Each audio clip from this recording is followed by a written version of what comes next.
Voilà, nous allons tout de suite nous lever, nous allons lire la parole de Dieu. Merci Seigneur pour la parole de ce matin. Éphésiens 1, à partir du verset 1er. La Bible déclare ainsi, le verset 1, Paul, apôtre de Jésus-Christ par la volonté de Dieu, aux saints qui sont à Éphèse et aux fidèles en Jésus-Christ. Que la grâce et la paix vous soient données de la part de notre Père et Seigneur Jésus-Christ. Béni soit Dieu, le Père de notre Seigneur Jésus-Christ, qui nous a bénis de toutes sortes de bénédictions spirituelles dans les lieux célestes en Christ. En lui, Dieu nous a élus avant la fondation du monde pour que nous soyons saints et irrépréhensibles devant lui. Nous ayons prédestinés dans son amour à être ses enfants d'adoption par Jésus-Christ selon le bon plaisir de sa volonté, à la louange de la gloire de sa grâce qu'il nous a accordée en son bien-aimé. En lui, nous avons la rédemption par son sang. Quelqu'un dit Amen. Amen. Vous voyez, nous avons les raisons de nous réjouir. La rémission des péchés selon la richesse de sa gloire, que Dieu a répandu abondamment sur nous par toute espèce de sagesse et d'intelligence, nous faisons connaître le mystère de sa volonté selon le bienveillant dessein qu'il a formé en lui-même, pour le mettre à exécution lorsque les temps seraient accomplis, de réunir toutes choses en Christ, celles qui sont dans les cieux et celles qui sont sur la terre. En lui, le verset 11, en lui nous sommes aussi devenus héritiers, ayant été prédestinés suivant la résolution de celui qui opère toutes choses d'après le conseil de sa volonté, afin que nous servions à la louange de sa gloire, nous qui d'avance avons espéré en Christ. Est-ce qu'il y a quelqu'un qui a espéré en Christ ici? En lui, vous aussi, après avoir entendu la parole de la vérité, l'évangile de votre salut, en lui, vous avez cru et vous avez été scellés du Saint-Esprit qui avait été promis, lequel est un gage de notre héritage pour la rédemption de ce que Dieu s'est acquis à la louange de sa gloire. La version français courant dit ceci, le Saint-Esprit nous garantit les biens que Dieu a réservés à son peuple. Il nous assure aussi que nous les posséderons quand notre délivrance sera complète. Louons donc la grandeur de Dieu. Verset 15, c'est pourquoi moi aussi, ayant entendu parler de votre foi au Seigneur Jésus et de votre charité pour tous les saints, je ne cesse de rendre grâce pour vous, faisant mention de vous dans mes prières, afin que le Dieu de notre Seigneur Jésus-Christ, le Père de gloire, vous donne un esprit de sagesse et de révélation dans sa connaissance, et qu'il illumine les yeux de votre cœur, pour que vous sachiez quelle est l'espérance, je répète le verset 19 qui est notre base ce matin, et qu'il illumine les yeux de votre cœur, pour que vous sachiez quelle est l'espérance qui s'attache à son appel. 2. Quelle est la richesse de la gloire de son héritage qu'il réserve aux saints. Et 3. Quelle est envers nous qui croyons l'infinie grandeur de sa puissance, se manifestant avec efficacité par la vertu de sa force. Le verset 20. Il a déployé en Christ en le ressuscitant des morts et en le faisant asseoir à sa droite dans les lieux célestes, au-dessus de toute domination, de toute autorité et de toute puissance, de toute dignité et de tout nom qui se peut nommer, non seulement dans le siècle présent, mais encore dans les siècles à venir. Il a tout mis sous ses pieds et il a donné pour chef suprême à l'Église, qui est son corps, la plénitude de celui qui remplit tout en tous. Quelqu'un crie Jésus ce matin. Quelqu'un crie Jésus ce matin. Quelqu'un crie Jésus ce matin. Quelqu'un crie Jésus ce matin. Bien-aimés, nous sommes en présence du Dieu de gloire ce matin. Il n'est pas seulement le Dieu de gloire aujourd'hui, mais il a toujours été le Dieu de gloire et il sera toujours le Dieu de gloire. La Bible nous dit que le Seigneur lui a donné la suprématie, l'autorité sur toutes les dominations, sur toutes les autorités. Il est le chef suprême. Est-ce que vous comprenez pourquoi nous avons toutes les raisons de nous réjouir? Est-ce que vous comprenez pourquoi nous avons les raisons de crier de joie? Parce que nous sommes dans la victoire. Quel que soit ce que tu vis, nous sommes dans la victoire. Quelles que soient tes déceptions, nous sommes dans la victoire. Quelles que soient les tribulations que tu peux traverser, nous sommes dans la victoire. Dis, je suis dans la victoire. Je suis dans la victoire. Oh, mais quel rapport avec l'enfantement? On peut se mettre ce matin. Nous sommes en train de parler de l'enfantement. Et dans les textes que nous avons cités tout à l'heure, nous avons beaucoup insisté sur l'héritage. Quelqu'un dit Amen. Amen. Le thème de ce matin, c'est l'héritage. Nous sommes en train de parler de l'enfantement. Chaque fois que le mot enfantement est cité, nous sommes en train de parler de naissance et d'enfants. Et vous savez que nous, en tant que parents et ceux qui sont parents ici, les enfants sont notre suite, n'est-ce pas? Les enfants sont un prolongement de nous. C'est pour ça qu'on va appeler grand-maman, c'est la maman des mamans.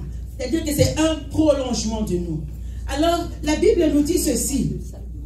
Quand Dieu a parlé à Abraham dans Genèse, Dieu dit à Abraham, je te bénirai, je te multiplierai, ta postérité sera tellement grande comme les étoiles dans les ciels, comme les sables au bord de la mer, et ta postérité possédera la porte de ses ennemis. Donc, les enfants sont une suite de nous. Et si on parle des enfants en tant que parents, normalement, le parent doit investir et doit travailler pour laisser un héritage à ses enfants. Amen. Allô? Amen. Allô? Amen. Tout parent doit travailler et investir pour laisser un héritage à ses enfants. Quelqu'un dit Amen. Amen. Nous allons lire le premier verset. C'est ce que le Seigneur demande, hein, que nous puissions investir dans la vie de nos enfants. Quelqu'un dit Amen. Amen. Proverbe 13, le verset 22. La Bible dit ceci. L'homme de bien laisse un héritage aux enfants de ses enfants. Dans une autre version, l'homme de bien laisse un héritage à sa descendance. Vous savez, Christ est monté à la croix. Christ a subi le châtiment que vous connaissez qu'il a subi. La Bible dit que le châtiment qui nous était destiné est tombé sur lui afin que nous puissions récupérer, recevoir la paix de Dieu. Et quand nous lisons un peu plus tard, après cette œuvre merveilleuse que Jésus a accomplie à la croix, Jésus n'est pas resté seulement à la croix, il est monté à la croix pour toi et moi. Il est entré dans les lieux inférieurs pour toi et moi. Quand nous lisons Ésaïe 53, la Bible nous mentionne que son âme était en travail.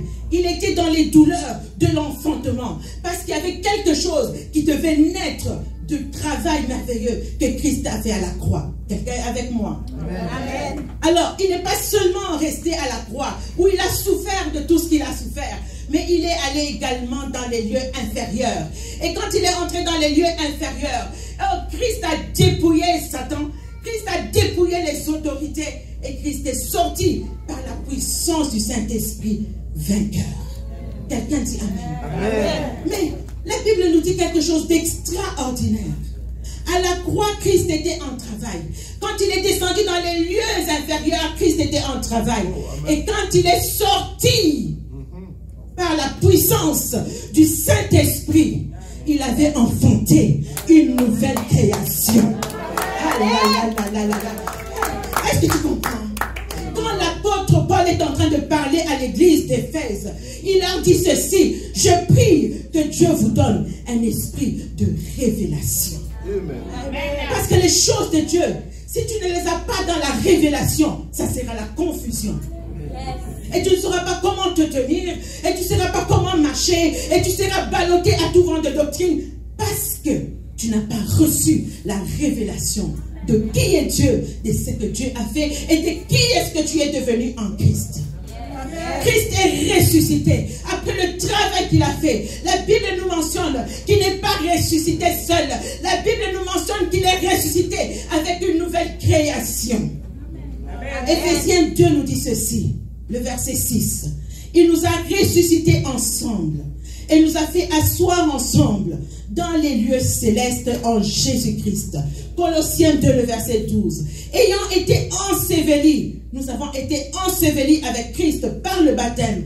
Vous aussi, ressuscitez en lui et avec lui par la foi en la puissance de Dieu qu'il a ressuscité d'entre les morts. Vous voyez, Jésus n'est pas sorti seul. Après avoir travaillé, Jésus est sorti, non avec un ancien modèle qui est modifié, mais Jésus est sorti avec une nouvelle créature. La Bible dit que quand nous sommes en Christ, les choses anciennes sont passées et nous sommes devenus une nouvelle création. Dis, je suis une nouvelle création. Si quelqu'un est en Christ, il est une nouvelle créature. Les choses anciennes sont passées. Voici, toutes choses sont devenues nouvelles. Nous sommes morts en Christ, ressuscités en Christ, et nous sommes de cette merveilleuse nature, la nature du ressuscité. Amen. C'est un miracle. C'est un miracle. Dis, c'est un miracle. Dis, je suis un miracle. Je suis un miracle. Ne regarde pas ça. Ça là, ça va aller dans la poussière. Et si Christ revient maintenant, ceux qui sont en Jésus réellement, ils seront transformés en un corps glorieux. Amen. Ceux qui vont aller là-bas, ça c'est la poussière. Quelqu'un est avec moi ce matin. Amen. Nous sommes en train de parler de l'enfantement. Dis, je suis un miracle de Dieu. Je suis un miracle de Dieu. Je suis un miracle de Dieu. Quand tu sais que tu es un miracle de Dieu, tu ne peux plus agir ni te comporter n'importe comment. Parce que tu sais qui tu es. Amen. Colossiens 3, le verset 9 à 11. La Bible nous dit ceci. Ne mentez pas les uns aux autres. Vous étant dépouillés du vieil homme et de ses œuvres, et ayant revêtu l'homme nouveau qui se renouvelle dans la connaissance selon l'image de celui qui l'a créé. Quelqu'un dit Amen. Amen. Donc c'est ça. Alors Éphésiens 4, le verset 24 nous dit ceci. Et a revêtu l'homme créé selon Dieu dans une justice. Donc la nouvelle création que nous sommes, c'est une nouvelle création qui a été créée dans la justice et dans la sainteté qui produit la vérité. Quelqu'un dit Amen avec moi ce matin. Amen. Nous avons été créés dans la justice et dans la vérité. Nous n'avons pas été créés selon un homme qui est corrompu, comme Adam a été corrompu, mais nous avons été créés dans la justice et dans la vérité. Quelqu'un dit avec moi Amen. Amen. Alors, Nicodème ne comprenait pas ces choses. Nicodème n'avait pas saisi la profondeur de ces choses. Et Jésus lui a dit, Nicodème, il faut que tu naisses de nouveau. Nous revenons à notre texte d'Éphésiens 4.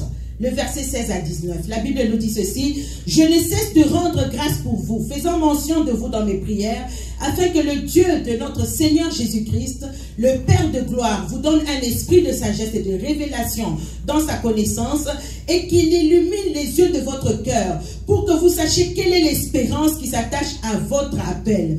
Quelle est la richesse de la gloire de son héritage qu'il réserve aux saints? Le verset 18, tu vas le noter, le souligner ce matin, c'est celui-là qui nous intéresse et c'est celui-là qui est la base du message de ce matin. La Bible dit qu'il illumine les yeux de notre cœur afin que nous puissions comprendre quelle est la richesse de la gloire de son héritage qu'il réserve aux saints. Je suis ébloui par ce que je vois dans ce verset. Parce que la Bible me dit que Dieu a réservé un héritage glorieux et un héritage puissant. Quand on parle de réserver, quand on va dans une salle de fête, on réserve la chaise au nom de tel, on réserve la table au nom de tel. La Bible dit qu'il y a eu une réservation pour toi et moi afin que nous puissions recevoir un héritage glorieux. Amen. Dieu a réservé, avant même que tu sois là, avant même que tu ne reçoives Jésus dans ta vie, Dieu a réservé un héritage glorieux. Mais le Seigneur nous dit, passant par l'apôtre Paul, je prie que Dieu vous donne un esprit de sagesse et un esprit de révélation dans sa connaissance. C'est tellement important. Parce que les choses de Dieu, on ne les lit pas de manière intellectuelle. Mais les choses de Dieu, nous avons besoin d'aller auprès du Seigneur et qu'il nous les révèle. Afin que nous sachions bien nous positionner. Amen. Et vous savez, nous participons déjà à cet héritage. Ça a déjà commencé. Avec l'œuvre de la croix, nous participons déjà à cet héritage. Mais il y a quelque chose de plus glorieux encore que l'apôtre Pierre va nous dire tout à l'heure. Aujourd'hui, avec le salut, nous avons la guérison. Avec le salut, nous avons le Saint-Esprit. Nous pouvons parler en langue. Nous sommes baptisés dans le Saint-Esprit. Avec le salut, le Seigneur nous guérit. Le Seigneur nous délivre de toutes sortes de choses. Mais le Seigneur nous dit ceci. Il y a quelque chose de plus glorieux encore. Amen. Quelqu'un veut savoir c'est quoi? Amen. La Bible nous dit ceci. Dans Éphésiens 1. Le verset 1, on ne va pas tout le lire. Nous l'avons déjà lu tout à l'heure. Donc nous participons déjà à cet héritage qui nous est réservé. L'autre jour, nous sommes allés dans une fête avec mon mari. On a commencé à chercher notre table. On ne trouvait pas la table. Et pourtant, nous étions invités. Mais on arrive, on ne voit pas notre table. On commence à nous faire attendre pour trouver notre table. Ça serait vraiment désespérant. Certains peuvent tourner le dos et partir, n'est-ce pas? Attends encore. Il y a une place qui est réservée pour toi. Amen. Attends encore un peu. Il y a une place qui est réservée pour toi. Donc, dès à présent, nous participons déjà aux prémices. Nous participons déjà à l'avant-goût. Nous participons déjà à une partie de l'héritage de Dieu pour nos vies. Et l'apôtre Pierre dit ceci dans 1 Pierre 1, le verset 3 et 4. J'espère que vous notez. L'apôtre Pierre dit ceci. Béni soit Dieu, le Père de notre Seigneur Jésus, qui selon sa grande miséricorde nous a régénérés pour une espérance vivante par la résurrection de Jésus-Christ entre les morts, pour un héritage qui ne se peut ni corrompre, ni souiller, ni flétrir, lesquels vous est réservé dans les cieux. Est-ce qu'on saisit ce matin? Est-ce que quelqu'un saisit ce matin? Un héritage. Vous savez, l'héritage de ce monde, ça divise les familles parfois. L'héritage de ce monde, ça pose même des gens à commettre des meurtres. Mais on ne parle pas d'un héritage terrestre. Il y a un héritage divin, un héritage céleste que le Seigneur a prévu. Cet héritage ne peut ni se corrompre, ni se flétrir, ni se souiller, mais qui est réservé au sein de Dieu. Il y a une réservation à ton nom personnel. Dis avec moi ce matin, Seigneur, merci. Parce que tu as réservé un héritage pour moi. Vous savez que nous ne sommes pas orphelins. Nous ne sommes pas orphelins. Nous avons et nous servons un Dieu responsable. Notre Dieu n'est pas irresponsable. Notre Dieu est responsable. Et il fait une bonne administration en bon père de famille. Amen. Il n'est pas injuste, il est juste. Amen. Et Dieu ne nous a pas oubliés. Et c'est un trésor, c'est une richesse, c'est le bien le plus précieux que nous pouvons avoir. Quelqu'un dit Amen. Amen. Et Paul prie pour que nous puissions recevoir un esprit de sagesse et de révélation. Un héritage nous est réservé dans les cieux. Alors, où est-ce que nous allons recevoir cet héritage? Nous savons, quand nous regardons aux événements qui se passent, que l'Église, en fait, est en train de vivre, vous le savez, je n'apprends rien à personne, l'Église est en train de vivre la dernière phase de sa présence sur la terre. Quelqu'un dit Amen. L'Église est en train de vivre ces derniers instants sur la terre. L'Église est dans la dernière phase de sa construction sur la terre. Et bientôt, l'Église aura accompli sa mission sur la terre. Et au son de la trompette, l'Église sera élevée à la rencontre de son époux. Quelqu'un dit Amen. Amen. Donc nous sommes dans cette dernière phase où le Seigneur est en train de travailler. Le Seigneur est en train de préparer son Église parce que nous sommes dans la phase finale. Oh bien-aimés, les temps courent plus que jamais auparavant. Nous sommes dans la dernière phase. Et nous allons voir tout à l'heure que nous devons vraiment veiller sur nous. Amen. Parce qu'il y a quelque chose qui s'en vient devant. Quelqu'un dit Amen. Amen. La Bible nous dit ceci, qu'au son de la trompette, l'Église, vous connaissez l'histoire, et j'espère que vous lisez, et j'espère que vous écoutez, et j'espère que vous approfondissez les Écritures pour comprendre les temps dans lesquels nous sommes actuellement.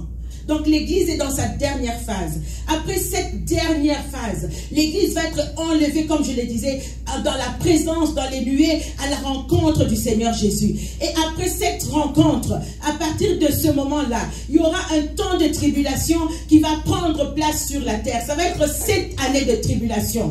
Après ces 7 années de tribulation, où la colère de Dieu va se déferler sur la terre, il y aura un autre événement qui va prendre place, où le Seigneur Jésus lui-même viendra avec les rachetés, avec les saints qui avaient été enlevés avec lui, et il va poser ce jour-là le pied sur le mont des Oliviers. Quelqu'un dit Amen. Amen. Ça va se passer dans cet instant de temps qu'on appelle le millénium, parce que l'héritage dont je suis en train de parler ici, c'est l'héritage dans lequel nous allons entrer dans le temps du millénium. Quelqu'un dit Amen. Amen. Il y a un temps qui s'en vient.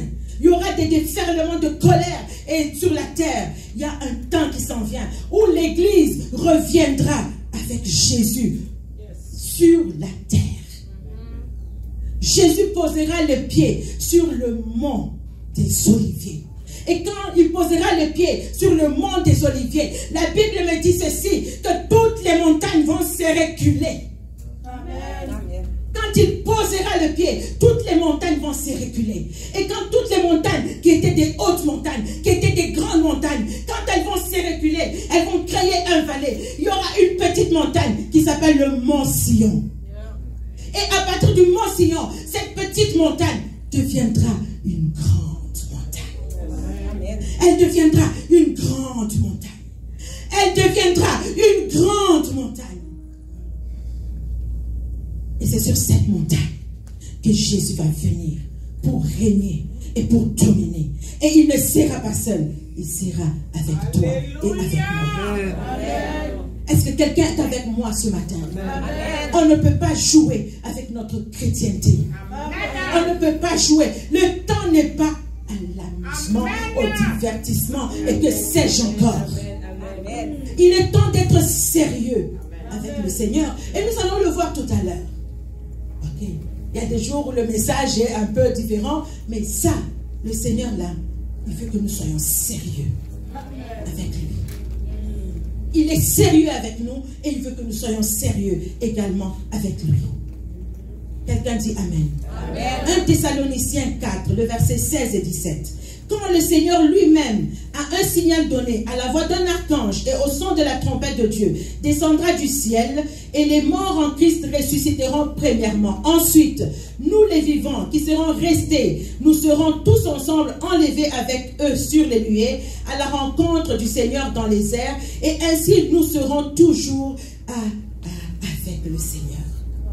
Amen. Donc nous sommes dans cette phase où l'Église est en train d'aller dans sa mission finale. Et je vais revenir tout à l'heure avec la mission de l'Église. Parce que l'Église doit se positionner aujourd'hui en tant qu'Église missionnaire. J'ai rien entendu. Amen. Ah, c'est très important. Hein? Tu es un missionnaire. Dis, je suis un missionnaire. Je suis un missionnaire. Ah, je n'entends aucune conviction. Est-ce que tu le crois? Amen. Est-ce que tu le crois que tu es un missionnaire? Ah, c'est trop faible. Est-ce que tu le crois? Amen. Je n'entends pas bien. Est-ce que tu le crois? Est-ce que tu es convaincu de cela? Amen. Est-ce que tu es convaincu de cela? Amen. On peut approfondir cette question hein, et te demander qu'est-ce que tu fais en tant que missionnaire. N'est-ce pas? Donc, je disais que l'Église est dans cette phase finale où elle va accomplir sa mission. Alors, après cela, il y aura ce temps de millénium où l'Église va régner sur la terre avec Jésus. 2 Timothée 2, le verset 12 nous dit ceci. Si nous persévérons, nous régnerons aussi avec lui. Si nous régnons, lui aussi, si nous le régnons, lui aussi nous régnera. Si nous persévérons, nous faisons face dans ce monde à toutes sortes de choses qui peuvent nous arrêter dans notre marche. Mais la Bible dit celui qui persévérera jusqu'au bout. Si nous persévérons, alors nous régnerons avec lui. C'est Jésus qui le dit, c'est pas moi qui le dis. Amen. Donc nous allons régner sur cette terre. Évidemment, la terre sera changée. Ça ne sera pas encore la nouvelle terre, mais la terre sera changée. Apocalypse 5, le verset 10 nous dit ceci. Tu as fait d'eux un royaume et des sacrificateurs pour notre Dieu, et ils régneront sur la terre. Pour ceux qui pensent que nous régnerons au ciel, ça va se passer ici sur la terre. Luc 19, le verset 17 nous dit ceci. C'est bien, bon et fidèle serviteur. Parce que quand nous serons sur cette terre, où nous allons régner avec Christ, il y aura 2 types de personnes. J'ai dit qu'il y aura 2 types de personnes. Il y aura 2 types de citoyens. Alors, le verset 17 de Luc 19 nous dit ceci. C'est bien, bon et serviteur. Parce que tu as été fidèle en peu de choses, reçois le gouvernement de 10 villes. Ça va se passer dans le millénium, où Dieu va donner des gouvernements. À certains, ils vont gouverner sur 10 villes. À d'autres, ils vont gouverner sur 5 villes. Et d'autres, ils ne vont rien gouverner. Parce que tout dépend de la fidélité avec laquelle tu as marché avec le Seigneur. Et la Bible nous mentionne également que les chrétiens auront différentes luminosités. Nous n'aurons pas la même luminosité. Je disais qu'il y aura 2 citoyens. Alors, quand nous serons dans ce millénium, nous, toi et moi, qui avons reçu Jésus, marché dans la fidélité avec le Seigneur, nous aurons le même corps qu'avait Jésus ou qu'a Jésus. Amen. Un corps glorieux. Mais il y aura des citoyens naturels. Il y aura des nations qui auront le corps charnel. Et il y aura une différence entre ceux qui ont servi de Dieu et ceux qui ont servi Dieu et ceux qui n'ont pas servi Dieu. Parce que ceux qui ont servi Dieu auront un corps rayonnant, auront un corps glorieux, auront un corps lumineux. Il y aura une différence. Aïe, aïe, aïe. Mais est-ce que tu sais que la différence, c'est à partir de maintenant que tu l'as fait? Par ta fidélité avec Dieu. Autrement dit, quand tu marches fidèlement à Dieu, tu es en train de préparer ta luminosité de Dieu. Amen. Quelqu'un dit Amen avec moi ce matin. D'autres ne vont rien gouverner. Parce qu'on leur a donné du travail à faire. Il y en a qui ont multiplié, ils ont eu le gouvernement de 10. Il y en a qui ont multiplié, ils ont eu le gouvernement de 5. Et il y en a qui ont dit, Seigneur, j'ai pris le talent, j'ai mis en terre, et on va lui retirer même ce qu'il a. Quelqu'un dit Amen. Amen. Et la Bible nous mentionne que nous, les rachetés, nous aurons des corps glorieux.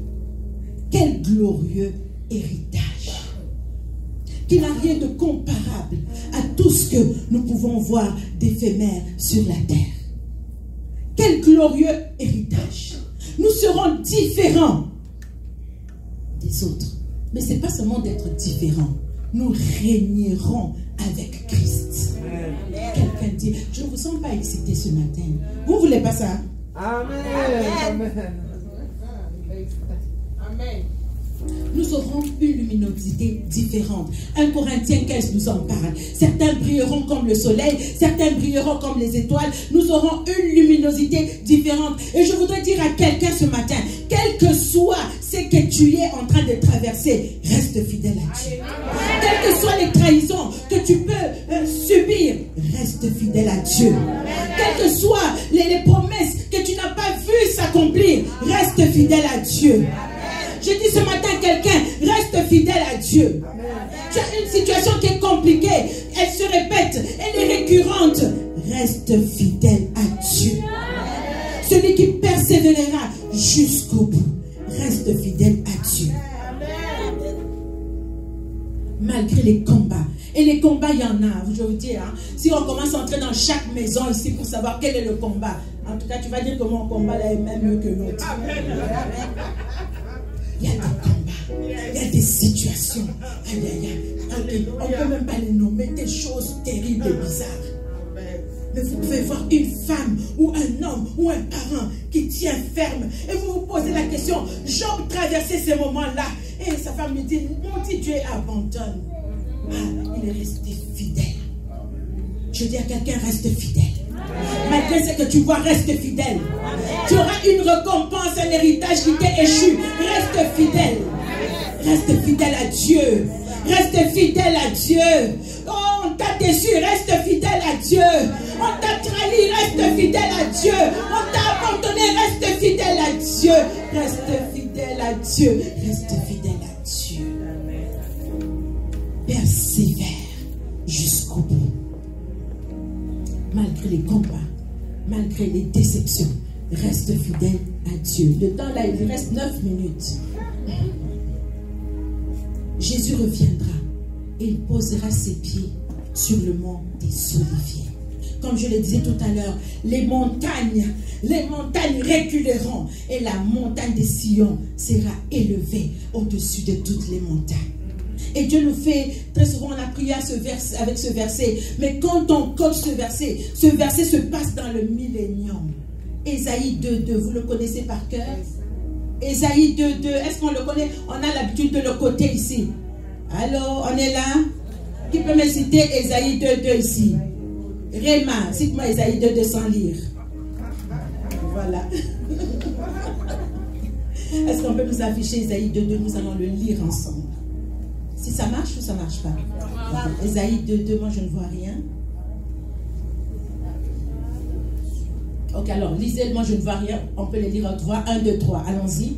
Il arrivera à la suite des temps que la montagne de la maison de l'Éternel sera fondée sur le sommet des montagnes, qu'elle s'élèvera par-dessus les collines et que toutes les nations y afflueront. Il arrivera dans la suite des temps que la montagne de la maison de l'Éternel sera fondée. Chaque fois que vous voyez que c'est mentionné à la suite des temps, on est en train de parler du millénium. Il arrivera dans le millénium où le Seigneur t'a positionné à cause de ta fidélité, pas seulement à cause de sa fidélité, à cause de sa grâce d'abord et de ta fidélité. Voilà ce qui arrivera. Amen. Elle sera fondée sur le sommet des montagnes. Elle s'élèvera par-dessus les collines et toutes les nations y afflueront. Les peuples s'y rendront en foule et diront, venez et montons à la maison, à la montagne de l'Éternel, à la montagne du Dieu de Jacob, afin qu'il nous enseigne ses voies et que nous marchions dans ses sentiers. Car de Sion sortira la loi et de Jérusalem la parole de l'Éternel. Quelqu'un dit Amen. Amen. C'est de cet endroit-là que le Seigneur nous donne un héritage glorieux de pouvoir dominer et régner avec lui. Je ne sais pas, que le Saint-Esprit fasse pénétrer ça. Que le Saint-Esprit fasse comprendre quelle est la dimension à laquelle le Seigneur nous appelle. Quelqu'un dit Amen. Amen. Nous serons là avec le Seigneur pour bénéficier de cet héritage. Maintenant, où est le rapport avec l'enfantement? Nous avons parlé tout à l'heure que l'Église était dans sa phase finale. Donc l'Église aujourd'hui doit se positionner comme une Église missionnaire. Amen. Amen. L'Église doit se positionner comme une Église missionnaire. Amen. Je répète, l'Église doit se positionner comme une Église missionnaire. Amen.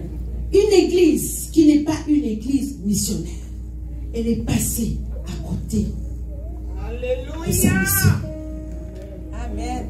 Parce que toutes les saints, les rachetés, qui seront élevés avec le Seigneur, il faut qu'elles soient gagnées.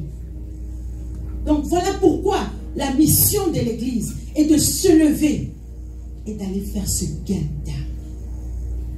Quelqu'un dit Amen. Amen. Quelqu'un dit Amen. Amen. Quelqu'un dit Amen. Amen. Toutes les églises sont des églises missionnaires.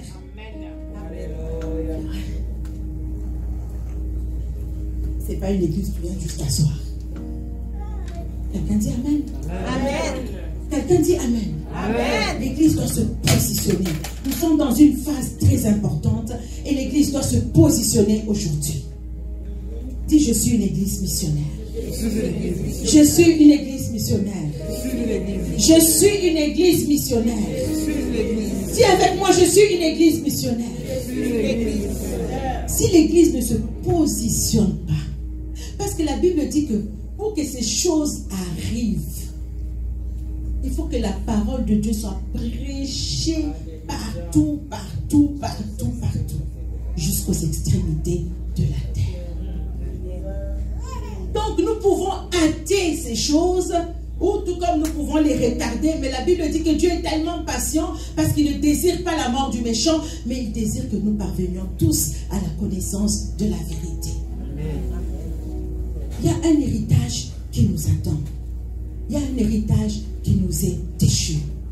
Maintenant, le Seigneur, qu'est-ce qu'il nous attend? Il nous attend à la place de la fidélité. Il nous attend à être fidèles. Je ne sais pas, j'ai été émerveillée quand j'ai vu que l'héritage vous est réservé. C'est-à-dire que Dieu a déjà écrit ton nom. Il a déjà dit, Brice, c'est réservé à toi. Dieu a déjà écrit ton nom. Benita, c'est réservé à toi. Divine, c'est réservé à toi. Docteur Emmanuel, c'est réservé. Il y a une réservation pour toi. Hans Christian a une réservation pour toi. Oh, mais pasteur, il y a une réservation pour chacun de nous. Mais Dieu nous attend à la fidélité. Si tu es fidèle dans les petites choses, Dieu te donnera des grandes choses également. Notre fidélité, de notre fidélité dépend notre luminosité. Quelqu'un dit Amen ce matin. Amen. Un héritage glorieux, un héritage puissant nous est réservé. Voilà la question ce matin. Non seulement comment est-ce que l'Église se positionne, mais également comment est-ce que individuellement chacun de nous se positionne. Parce que chacun de nous doit s'examiner. Ah, je vous assure, c'est un très bon message. Amen. Ça nous parle des promesses à venir. Ça nous parle du règne glorieux à venir. Il y a deux citoyens, il y aura la différence. Les glorieux et les autres. D'ailleurs, on les reconnaîtra. Et je pense même, ce verset d'Ésaïe 2.2 nous révèle quelque chose d'important. Il nous dit que, en fait, quand les nations verront les rachetés de l'Éternel, qui brillent, qui sont glorieux, qu'est-ce qu'ils diront? Allons tous à la maison du Seigneur afin qu'il nous enseigne. Donc ça sera très facile pour eux de reconnaître que là il y a la gloire. Parce qu'à ce temps-là, dans le millénium, la gloire sera visible. Amen. Ça sera visible, ça ne sera pas caché. Peut-être aujourd'hui les gens, ils ne voient pas. Alors ils se disent peut-être c'est pas vrai. Mais à ce temps-là, il y en a qui viendront. Mais il y en a aussi qui vont fermer leur cœur. Quelqu'un dit Amen. Amen. En tant qu'Église, Dieu nous positionne dans la mission. Dieu nous positionne à travailler. Nous sommes dans ce stage final. Avant que la trompette ne sonne. Quelqu'un dit Amen avec moi ce matin. Quelqu'un dit avec moi Amen ce matin. Amen. Je peux te prophétiser tout ce que je veux te prophétiser. Mais Dieu t'attend à la fidélité. Amen. Je peux te dire toutes les belles paroles. Mais Dieu t'attend à un endroit. Afin que tu puisses recevoir un héritage plus glorieux que tout ce que tu peux recevoir ici sur la terre. Est-ce que quelqu'un désire cet héritage? Nous allons nous lever ce matin. Il y a une réservation. Oh, vous savez pourquoi j'ai dansé, je sautais ici? Parce qu'il y a une réservation pour moi. Il y a une réservation pour moi. Il y a une réservation pour toi. Dieu est bon, Dieu est bon, Dieu est bon, Dieu est bon.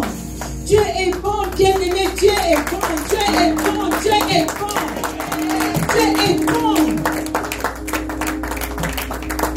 Mais il t'attend dans un endroit, le lieu de la mission et le lieu de la fidélité.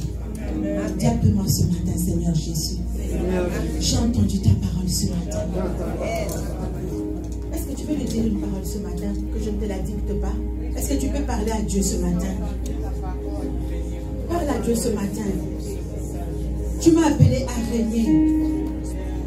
Tu m'as appelé à dominer. Parle à Dieu ce matin. Tu m'appelles à la mission. Parle à Dieu ce matin. Tu m'as créé une nouvelle créature. Les choses anciennes sont passées. Voici toutes choses est devenues nouvelles. Et tu m'attends à me positionner. Dis une parole à Dieu ce matin. Dieu t'attend au rendez-vous de la fidélité.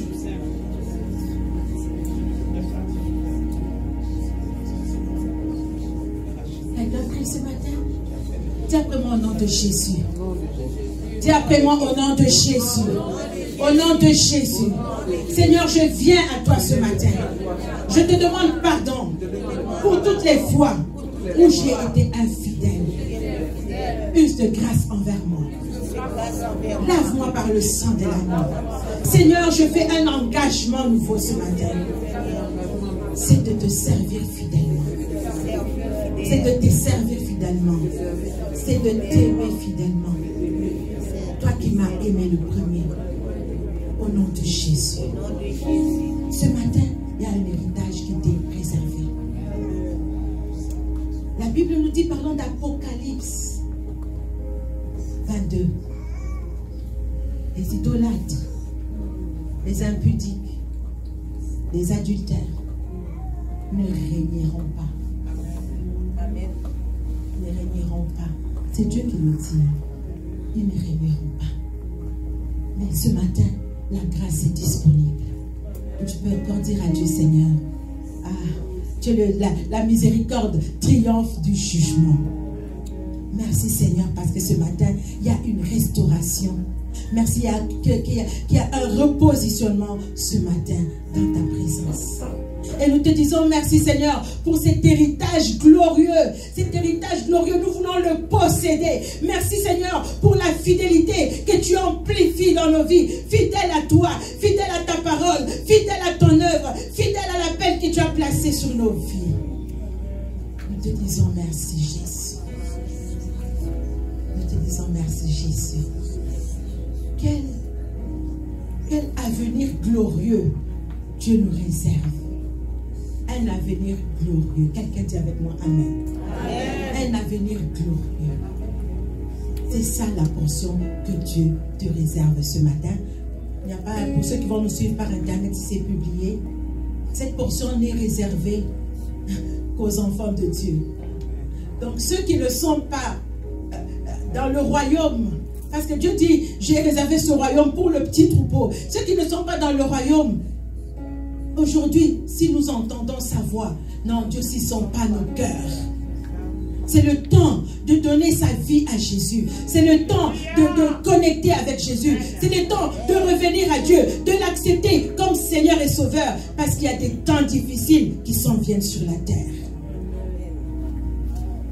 Tout simplement d'accepter Jésus, sincèrement, de tout ton cœur, de toute ton âme, de toute ta force, de lui dire oui, il pardonnera tes péchés, il va te baptiser, il va prendre ta main et te conduire dans ce chemin glorieux qui amène jusque dans l'éternité avec lui.